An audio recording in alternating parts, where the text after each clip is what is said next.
ಮಹಿಳೆಯೊಬ್ಬರಿಗೆ bike ಡಿಕ್ಕಿಯಾದ ಪರಿಣಾಮ ಸ್ಥಳದಲ್ಲೇ ಮಹಿಳೆ ಮೃತಪಟ್ಟಿದ್ದು, ಬೈಕ್ ಸವಾರ ಗಂಭೀರವಾಗಿ ಗಾಯಗೊಂಡಿರುವ ಘಟನೆ ವಿಟ್ಲ ಬಸ್ ಸ್ಟ್ಯಾಂಡ್ ಸಮೀಪ ರವಿವಾರ ಬೆಳಗ್ಗೆ ನಡೆದಿದೆ. 68 ವರ್ಷದ ವಿಟ್ಲ ಮುಳ್ಳೂರು ಗ್ರಾಮದ ಮರುವಾಳ ನಿವಾಸಿ ಸೀತಾ ಶೆಟ್ಟಿ ಮೃತ ಮಹಿಳೆ. ಅಪಘಾತದಲ್ಲಿ ಗಂಭೀರವಾಗಿ ಗಾಯಗೊಂಡ ಬೈಕ್ ಸವಾರನನ್ನ ಸ್ಥಳೀಯರು ಖಾಸಗಿ ಆಸ್ಪತ್ರೆಗೆ ರವಾನಿಸಿದ್ದಾರೆ. ಬೈಕ್ ಸವಾರ ಪುತ್ತೂರು ಮೂಲದವನು ಎಂದು ತಿಳಿದು ಬಂದಿದೆ.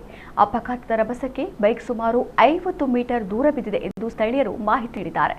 ಗಾಯಗೊಂಡು ಬಿದ್ದಿದ್ದ ಬೈಕ್ ಸವಾರನನ್ನ ಕಾಶಿಮಠ ನಿವಾಸಿ ಪ್ರತಾಪ್ ಅವರು ಮಾನವೀಯತೆ ಮೆರೆದಿದ್ದು, ತಮ್ಮ ದ್ವಿಚಕ್ರ ವಾಹನದಲ್ಲಿ ಗಾಯಾಳುವನ್ನ ಕೂಡಲೇ ಆಸ್ಪತ್ರೆಗೆ ಸೇರಿಸಿದ್ದಾರೆ ಎಂದು ತಿಳಿದು ಬಂದಿದೆ.